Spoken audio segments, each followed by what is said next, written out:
hair down to my back, or I cut a bob and do it into single plaits. And if it's the summertime, maybe do a weave. Always change my style depending where my head is at. Sometimes I wear my V-neck real low. Hello, welcome to Two Madmins podcast. A new week, a new episode. And today we're talking about Paul Kagame, a loud hero or a silent villain. I love Paul Kagame. He's now the light to Africa's development. Everybody looks up to Rwanda now. And I want us to delve deep into the story of Paul Kagame, how he has brought Rwanda to this stage. And I have my friend Zibit with me. Zibit, what's up?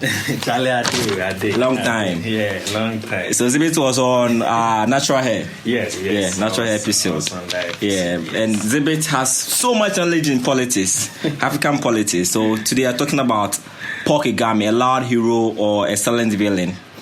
Zibit, are you ready? Yes, I'm ready. So who is Paul Kagame?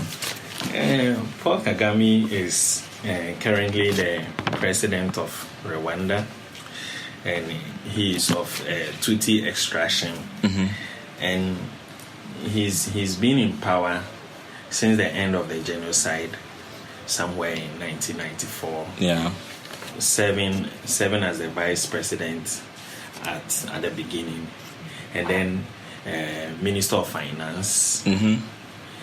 While they had a Hutu moderator as the president, but then he was more in a ceremonial capacity because everybody knew who really held power. Oh, okay. So he's been in power since the 90s. Oh. All the way up to now. Oh, okay. Yes. So how did his political journey begin?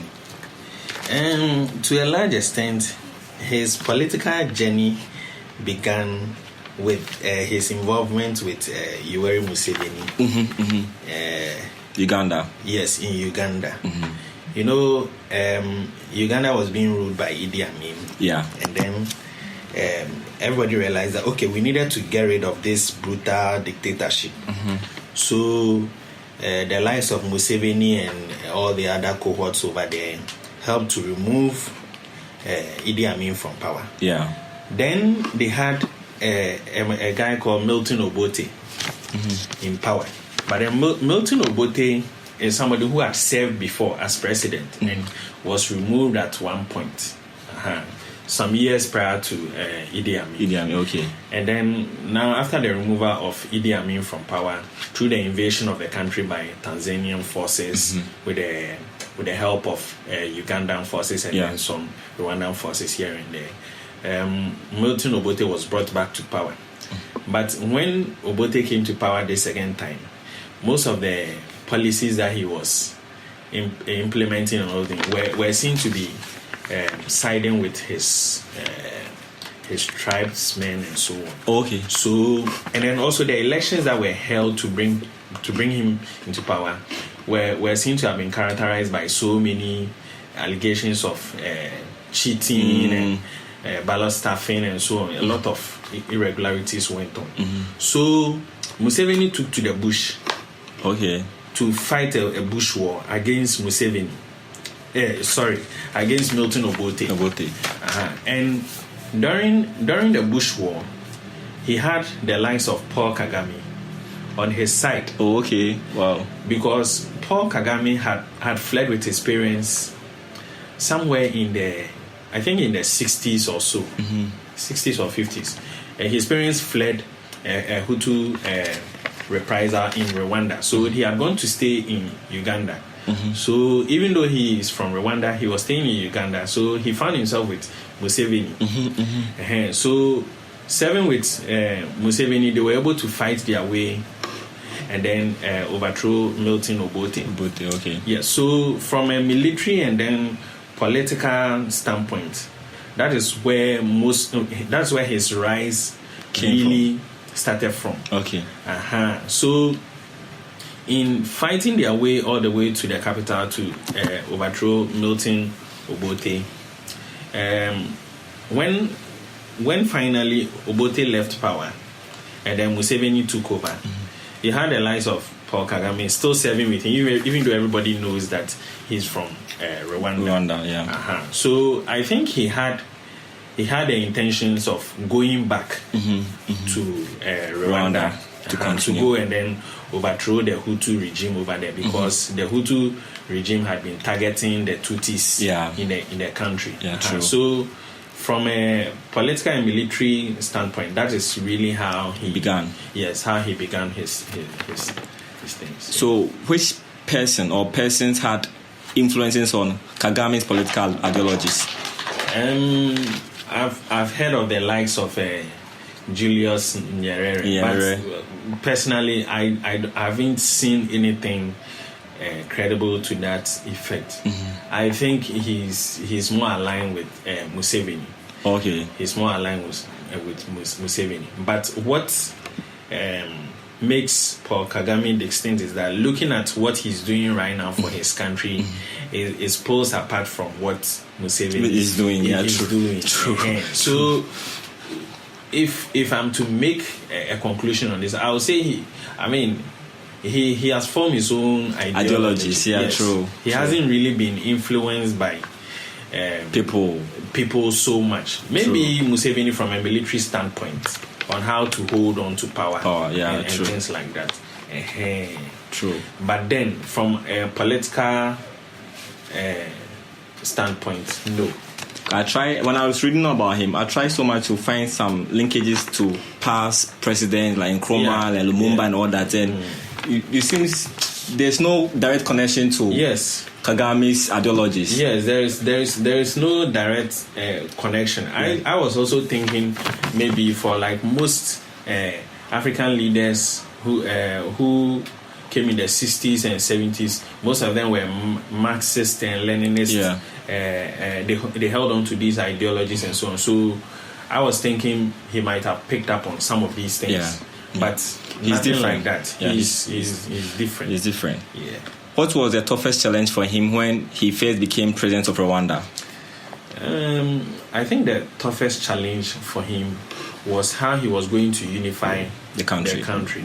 Because the RPF rebel group that brought him into power was seen to be of Tutsi extraction. They were mostly Tutsis. So when they finally seized the capital and then they started running the country, one of the things that they needed to do was to unify the country and make sure that both Tutsis and then Hutus felt that not even one group was like below the other. One group wasn't subservient to the other. No one is beneath the other. We are all equal. Because if he doesn't do that, then what that will do is that it will lead to the Hutus who already feel marginalized. Okay, it will lead to them feeling that the Tutsis are doing it again, because the genocide in 94 was on a bigger scale, but then this wasn't the first time. During the time when they were gaining independence, it happened. Something similar happened, and that was why he fled with his family to Uganda. You see the thing. The Tutsis had been in power for over a century, and when they were about to gain independence, one of the things that the Tutsis who were in power wanted to do was that, look, if the Belgians leave, we should be in power. But then the Hutus felt that no, we have served for a longer time. We've been under these people for far too long, and we are even the majority.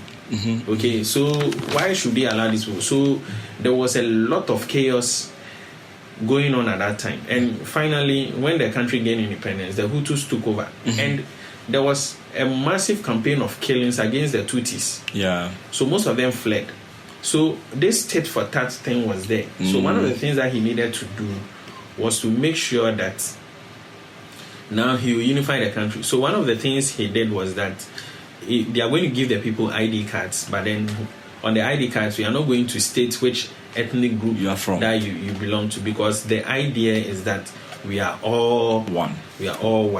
So for instance, in Ghana here, when I hear politicians trying to stoke this tribal thing, then I get very worried, because it's not going to lead us anywhere. We should first see ourselves as Ghanaians before any other thing. True. So one of the things he did was to unify the country. So if you realize, when I was talking earlier, I mentioned that the president that they had after the genocide was a moderate Hutu. Yeah. Now, when they say somebody is a moderate Hutu, it means that this is a Hutu who didn't support the genocide that the Hutus carried out. This is somebody who refused to like follow the orders of the Hutu extremists who were doing the killing. And the sad thing is that some of these Hutu moderates who hid Tutsis in their homes and so on, some of them were killed for doing that. Yes, because they didn't support. So he did a lot of things trying to unify the country. At first, a lot of people didn't really believe in it, but now most of the people, they see themselves as Rwandans, especially the younger generation, and I think that has really helped them. Yeah. Kagame led the rebel forces that ended the 1994 Rwanda genocide. How pivotal was his role in the nation's reconciliation process? Yes, so like we were mentioning earlier on, he put some of these Hutus in power in various positions here and there to make sure that it's a unity government. Some of the people who engage in atrocities during the genocide, some of the soldiers, now referred to as ex-soldiers, were asked to come back and then reintegrate themselves into the army. Even though the army was mostly dominated by Tutsis, they needed to have a portion of it as Hutus, so that to give the semblance of unified, of a unified army. And I think that was a good thing that he did. Yeah, true. Yes. And as well as he didn't put them just there to create this white elephant impression. Oh yes, but they were proactive there. Yes, they were proactive. Yes. When Kagame assumed office in 2000, he aligned a program that will see Rwanda as a middle-income country by 2020. Yeah. Some few months more to go into 2020. Is it likely he will achieve this feat? If you look at the various metrics that they use to measure some of these things, the mortality rates, the education, employment, and so on and so forth, I think he's doing very well. As to whether he will meet those goals, I don't know, but I think he would have done a greater job at it. Yes, he's really doing very well. Very well. Rwanda has the highest number of women in government in the world. How strategic and important is this to the nation's development? I think it's very important.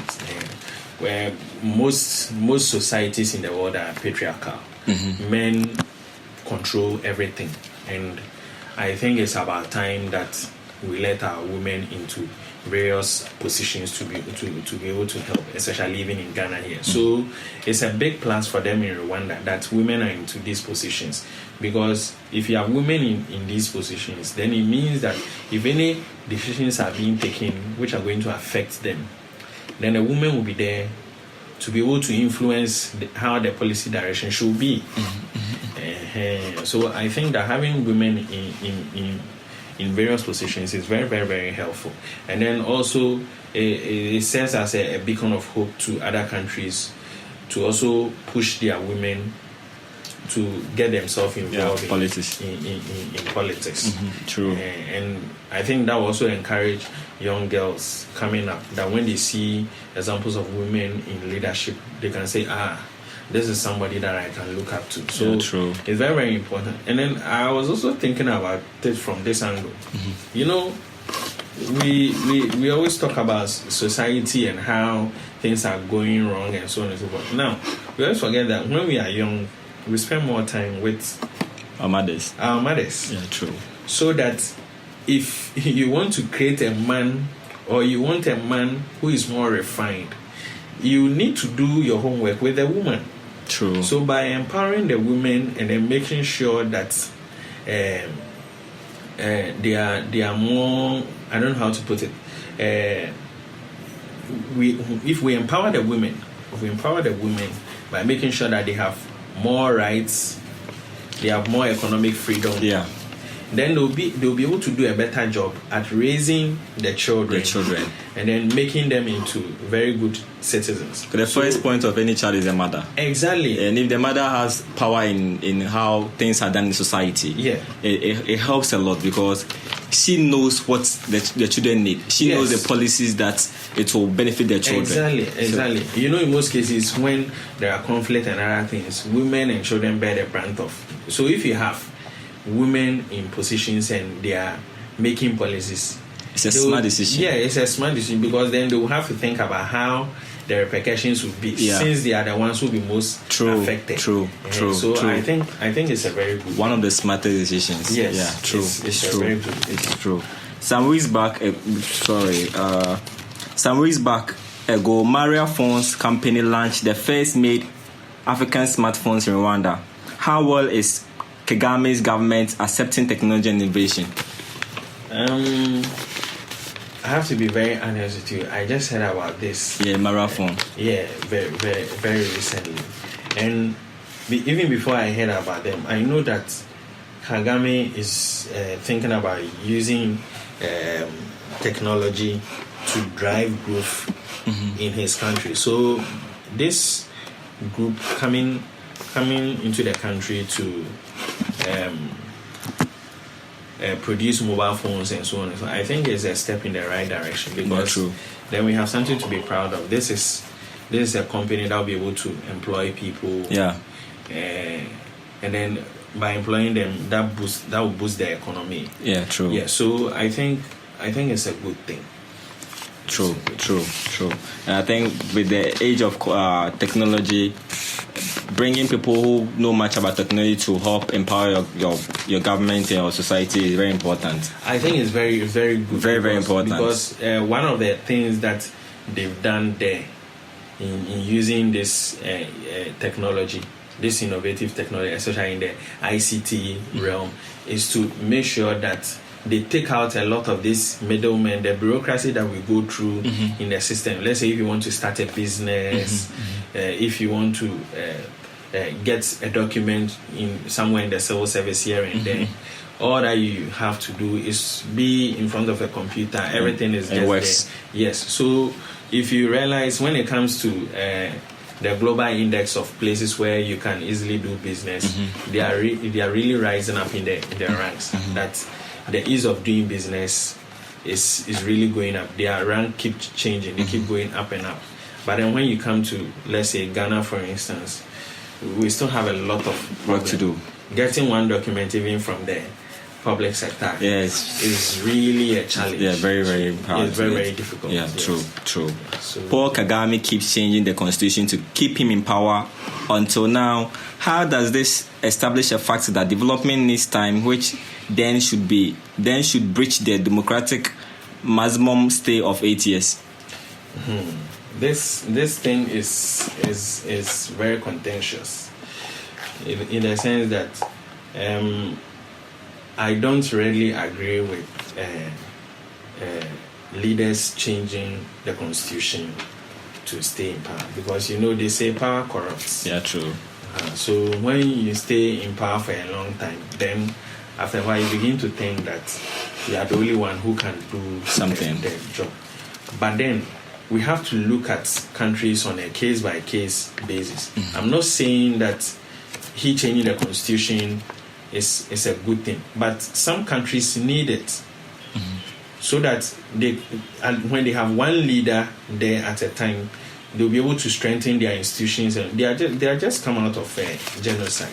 It's not been more than even 20, 25, 30 years. You get me? So they need one leader to be able to steer the affairs of the country whilst they strengthen these institutions. When these institutions are well strengthened, then this multi-party thing can really happen. One of the things I don't get is that when these same things are done in other areas, people from the West don't talk about it. True. They will support whichever dictator or ruler as long as it helps them to be able to achieve their geopolitical aims. You see, but then when it comes to Africa, when somebody does it, then there's a problem. There's a problem. Especially, you find out that in most cases where that person is helping his country, is helping his people to rise out of poverty, he comes under a lot of criticism. Because researching Kagame, you see that all the stories seem to be very negative. Yeah, very, very, very negative. Very, very, very negative. So then you ask yourself, so all the exciting things that are happening and people are talking about, is it that they don't see it or what? Mm-hmm. So for me, I don't think that for Rwanda in particular, it's such a bad thing. Maybe after this third term or probably a fourth term, he needs to go so that somebody comes.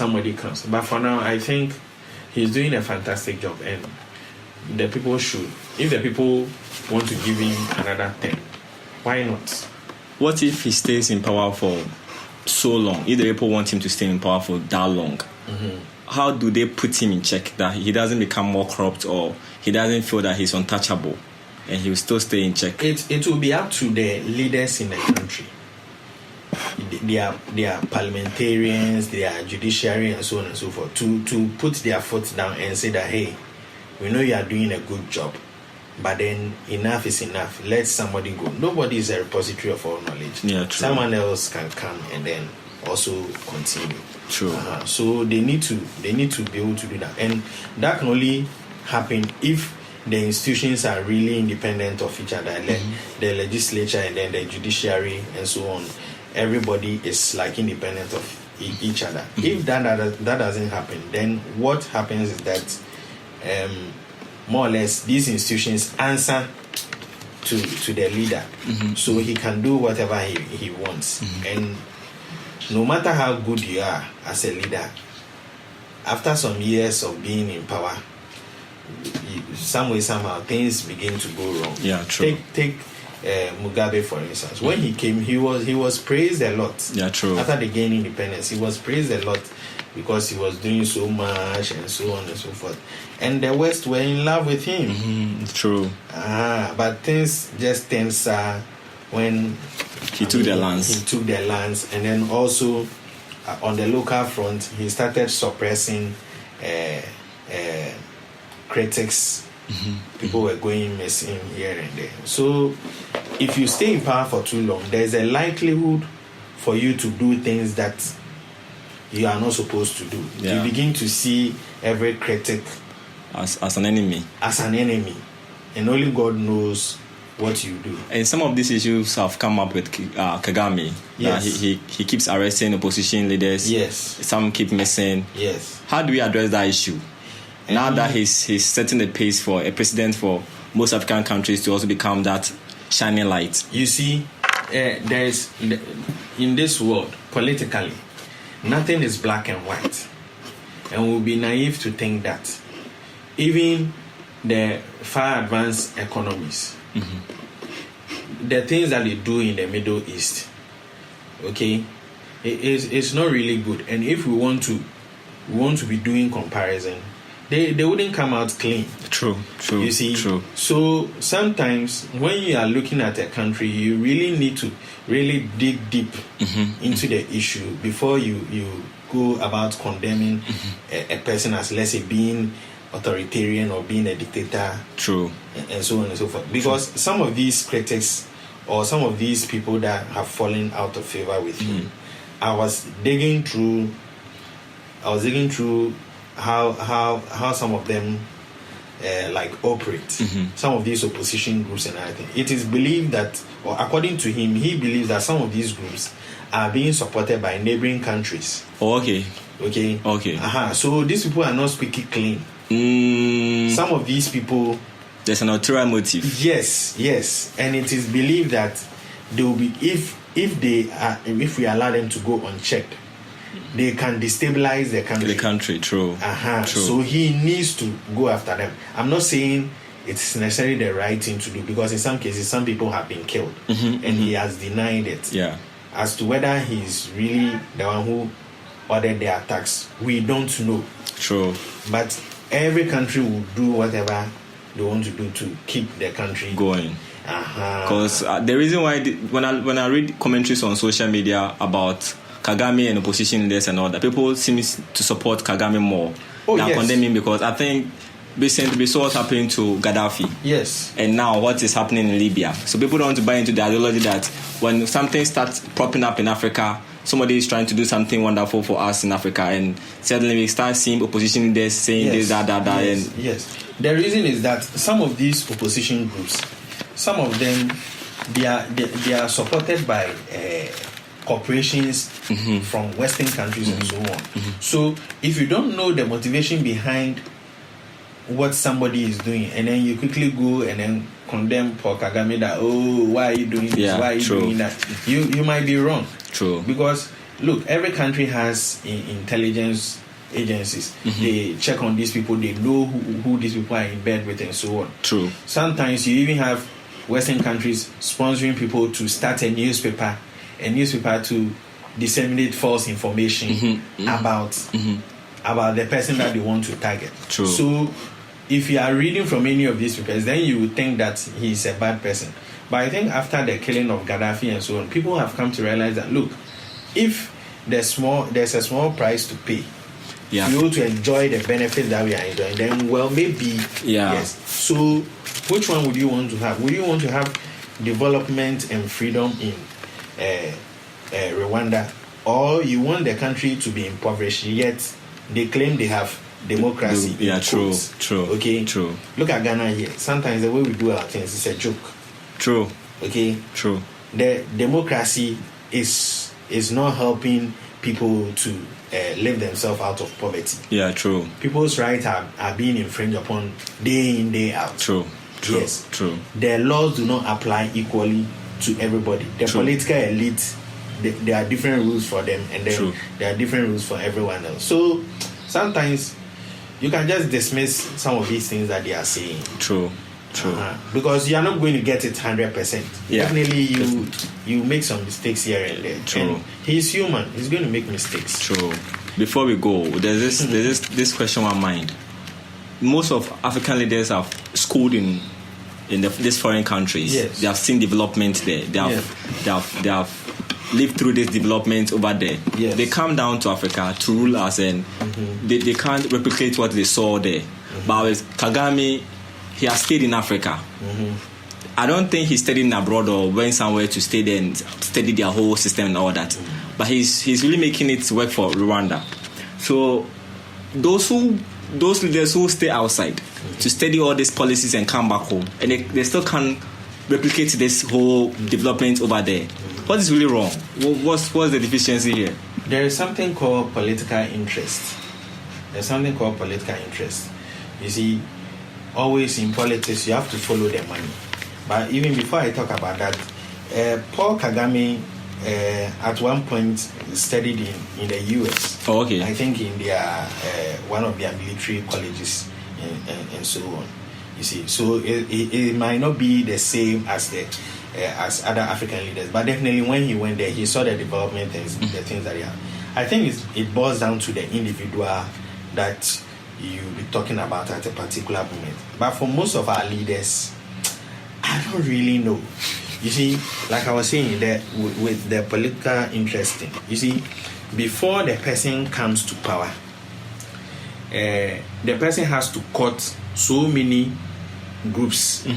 Okay, people who have money, people who have a lot of influence to be able to come to power.